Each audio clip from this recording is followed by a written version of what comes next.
اس بعد والی جو ایک زندگی ہے، اس زندگی کی تیاری اور اس زندگی میں ہمارے ساتھ کیا کیا پیش آنے والا ہے، اس کے لیے اپنے آپ کو تیار رکھنا یہ انسانیت کا مقصد ہونا چاہیے۔ اور اسی زندگی کی تیاری کرنے والا اصل میں حقیقت میں وہ عقل مند ہے، ورنہ جو اس دنیا میں رہ کر کے بھولا ہوا ہے سب کو اور یہ سوچ رہا ہے دنیا میں آئے ہیں، کمائیں گے، کھائیں گے، پیئیں گے، موج مستی کریں گے، مر کے مٹی ہو جائے گا، پھر جو ہوگا دیکھا جائے گا۔ اگر اس بات کی سوچ کے ساتھ وہ زندگی گزار رہا ہے، نہایت ہی اعلیٰ درجے کا بیوقوف آدمی۔ اللہ کے نبی صلی اللہ علیہ وسلم نے فرمایا الکیس من دان نفسہ وعمل لما بعد الموت۔ عقل مند شخص وہ ہے جو اپنے نفس کا محاسبہ کرے کہ ہم کر کیا رہے ہیں، ہم سے کیا کیا ہو رہے ہیں، اللہ کے احکامات ہم پورے کر رہے ہیں، نبی پاک صلی اللہ علیہ وسلم کی سنت اور سیرت ہماری زندگیوں میں آ رہی ہے یا ہم اس سے کوسوں دور ہیں، اس کا محاسبہ کر لے۔ وعمل لما بعد الموت، اور موت کے بعد جو زندگی آنے والی ہے اس کی تیاری کر لے، یہ سب سے بڑا عقل مند ہے۔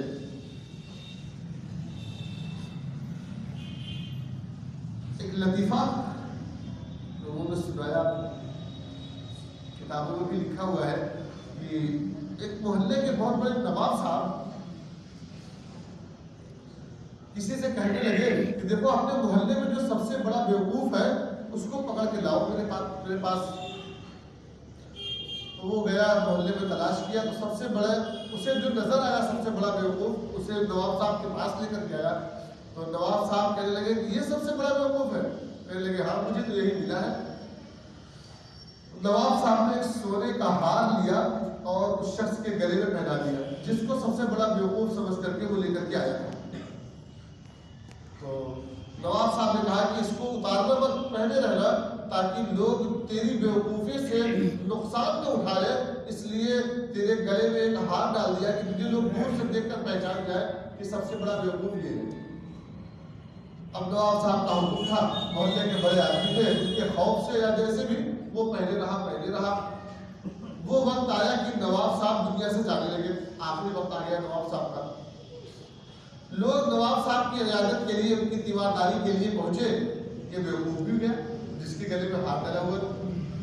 تو نواب صاحب سے کہا کہ نواب صاحب ذرا یہ بتائیے، فلاں وقت جب آپ شکار پہ جا رہے تھے، وہ آپ نے پہلے دو چار خادم بھیج دیے تھے کہ جہاں ہمارا خیمہ لگے گا وہاں تھوڑا صفائی کر دو اور اچھا انتظام کر دو۔ دو چار خادم بھیج دیے تھے، خیمہ اچھا سا لگوا دیا تھا، بیٹھنے کی، سونے کی، ہر چیز کی ساری چیزیں مہیا کروائی تھی، تب آپ گئے تھے وہاں پر گھومنے ٹہلنے کے لیے۔ جہاں جہاں بھی آپ جاتے ہیں ایسا ہی کرتے ہیں، مر کر کے بھی تو کہیں جا رہے ہیں، وہاں کے لیے کیا کیا ہے؟ کچھ خادم وغیرہ بھیجے ہو کہ نہیں بھیجے ہو؟ کوئی خیمہ وہاں لگوایا ہے کہ نہیں لگوایا ہے؟ ہوا پانی کا اور بھوک لگی تو کھانے پینے کا انتظام، یہ ساری چیزیں وہاں کیے ہیں کہ نہیں کیے؟ تو نواب صاحب نے کہا کہ صحیح میں تم کو جو ہم نے ہار پہنایا ہے بیوقوفی کی وجہ سے، تم بیوقوف ہی ہو، پاگل ہی ہو۔ ارے وہاں جانے کے لیے کوئی خادم بھیجتا ہے کیا؟ وہاں جانے کے لیے کوئی خیمہ وغیرہ لگواتا ہے کیا؟ تو پھر وہاں جا کر کیسے رہیں گے؟ ارے وہاں کے لیے اعمال، نواب صاحب نے جواب دیا، وہاں کے لیے اعمال بھیجے جاتے ہیں، جو جیسا عمل کرے گا اس کے اعتبار سے اس کے لیے وہاں محل بنے گا، اس کے لیے وہاں ویسی نہریں جاری ہوں گی، ویسے اللہ رب العزت کا اس کے لیے میوان خانہ کام آئے گا۔ تو اس نے پوچھا آپ نے کچھ عمل کیے ہیں کہ نہیں کیے؟ تو نواب صاحب سوچنے پڑ گئے کہ پوری زندگی تو خالی عیاشی میں گزری ہے۔ تو کہا کہ نہیں، ہم نے تو کوئی ایسا عمل کیا نہیں ہے، وہاں کے لیے ایسی کوئی تیاری کی نہیں ہے۔ اس بیوقوف نے کہا یہ میرا ہار مجھے کیوں پہنا ہے؟ اسے آپ پہن لیجیے، اسے آپ پہن لیجیے، کیونکہ آپ کو وہاں جانا تھا، یہ پتا ہے آپ کہ وہاں جانے کے بعد جتنے ہم نے عمل کیے ہیں انہیں عمل کے اعتبار سے ہمیں آرام اور آسائش ملے گی، ہماری بدکاریوں کے اعتبار سے ہمیں سزائیں ملے گی۔ یہ ساری چیزیں مجھے آپ کو پتا تھی، اس کے بعد بھی آپ نے تیاری نہیں کی، تو آپ سے بڑا بیوقوف کون ہے؟ یہ ہاتھ مجھے نہیں، آپ پہن لیجیے اور پہلے پاؤں پہ جائیے۔ یہ حدیث پاک میں کہا گیا ہے کہ سب سے بڑا عقل مند شخص وہ ہے جو مرنے سے پہلے مرنے کی تیاری کر لے۔ مرنے کی تیاری یہ ہے کہ 2-4-10 میٹر کفن خرید کر کے رکھ لے، قبر کھلوا کر کے رکھ لے، ایک تیاری تو یہ ظاہری ہے۔ آخرت موت سے پہلے موت کی تیاری اصلی یہ ہے کہ موت کے بعد جو احوال پیش آنے والے ہیں اس کے لیے اپنے طور پر اعمال کر کے اور اپنے لیے اعمال کو بنا کر کے بچا کر کے اللہ رب العزت کے سامنے کھڑا ہو جائے، تاکہ اللہ رب العزت ہمیں کامیابی کا پروانہ دے دے۔ اصل کامیابی اور اصل عقل مندی یہ ہے۔ بیوقوف ہے وہ شخص عمل تو کچھ نہ کرے، فجر کی اذان ہوئی، ظہر کی اذان ہوئی، جمعہ ہو گیا، پورے ہفتے گزر گئے، بعض دو ہفتوں میں جمعہ کے لیے بھی محروم ہے، پورے ہفتے گزر گئے، اللہ کے دربار میں اس کی حاضری نہیں لگی اور اللہ رب العزت سے تمنا لگائے ہوئے ہے کہ اللہ ہمیں بخش دے۔ عاجز اور بیوقوف اور نادان شخص ہوئے، پھر تو جو صبح میں فجر میں اٹھ کر کے ٹھنڈے پانی سے ٹھنڈی ہواؤں کو برداشت کر کے نمازیں پڑھ رہا ہے وہ بھی جنتی، اور جو نہیں پڑھ رہا ہے اور آرام اور آسائش کی زندگی گزار کر کے اللہ کی نافرمانی کر کے جا رہا ہے وہ بھی جنتی، پھر تو یہ گھاٹا ہو گیا۔ دونوں کا معاملہ الگ الگ ہے، دونوں کا معاملہ الگ الگ ہے۔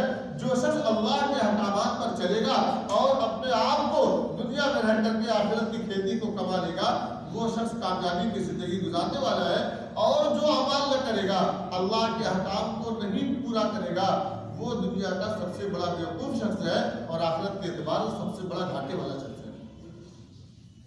یہ ہے دنیا میں رہ کر کے آخرت کی تیاری۔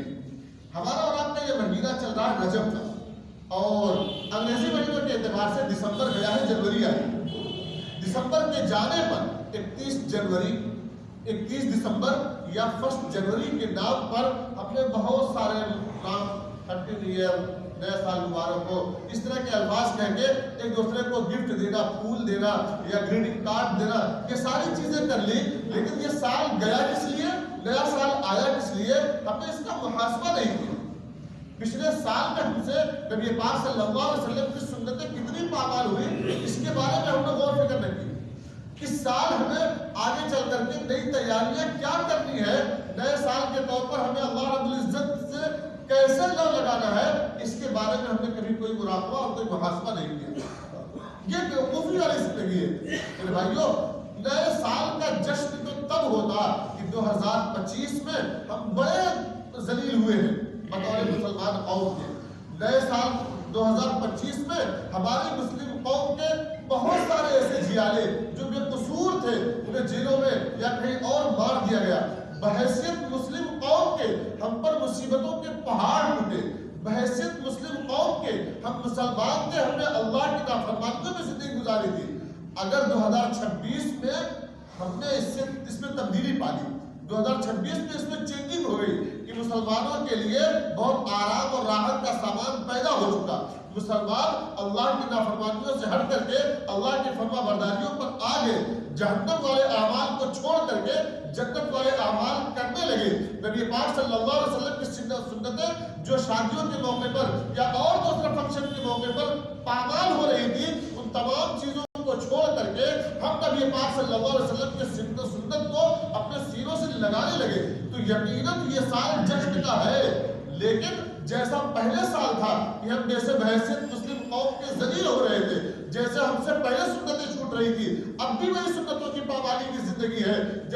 جیسے 2025 میں نبی پاک صلی اللہ علیہ وسلم کے احکامات ہم سے چھوٹ رہے تھے، اب بھی چھوٹ رہے ہیں، تو رونے کا مقام ہے، جشن کا مقام نہیں ہے۔ اس لیے یہ جو نیا سال آیا ہے، جنوری سے شروع ہوا، اس سال میں غور و فکر کر کے کہ نبی پاک صلی اللہ علیہ وسلم کے احکامات کیا کیا ہے، اللہ کا حکم ہم پر کیا کیا لاگو ہوتا ہے، اللہ کا حکم ہم پر کیا کیا نافذ ہوتا ہے، اس میں غور و فکر کر کے ہم احکامات کو پورا کریں۔ اب جشن کی بات ہے، اب کوئی جشن منائے۔ یہ رجب کا مہینہ چل رہا ہے، اللہ کے نبی صلی اللہ علیہ وسلم رجب کے مہینے سے ہی رمضان کی تیاری شروع کر دیتے۔ رمضان کے رجب، شعبان، رمضان، اسی مہینے سے رمضان کی تیاری شروع۔ رمضان کی تیاری ہم لوگ بھی ابھی کرنا شروع کر دیں گے، تھوڑا سا ٹھنڈی ختم ہو جائے گی 14-15 جنوری کی بعد سے، تو ہم بھی رمضان کی تیاری شروع کر دیں گے۔ کچھ حافظ لوگ رمضان کی تیاری شروع کریں گے، پورے سال قرآن پڑھائی نہیں ہوئی، اب رٹنا شروع کریں گے، ایک حافظ کی تیاری۔ دوسرے لوگ کی تیاری یہ ہے کہ رمضان میں ایک مہینے میں کتنا بیسن ختم ہوگا، ایک مہینے میں کتنا تیل لگے گا، ایک مہینے میں کتنے چنے ختم ہوں گے، اب ہری مٹر کا زمانہ ہے، ہری مٹر کتنا لگ جائے گی، یہ ساری تیاریاں کر لیں گے. یہ تیاری رمضان کی کوئی تیاری نہیں ہے.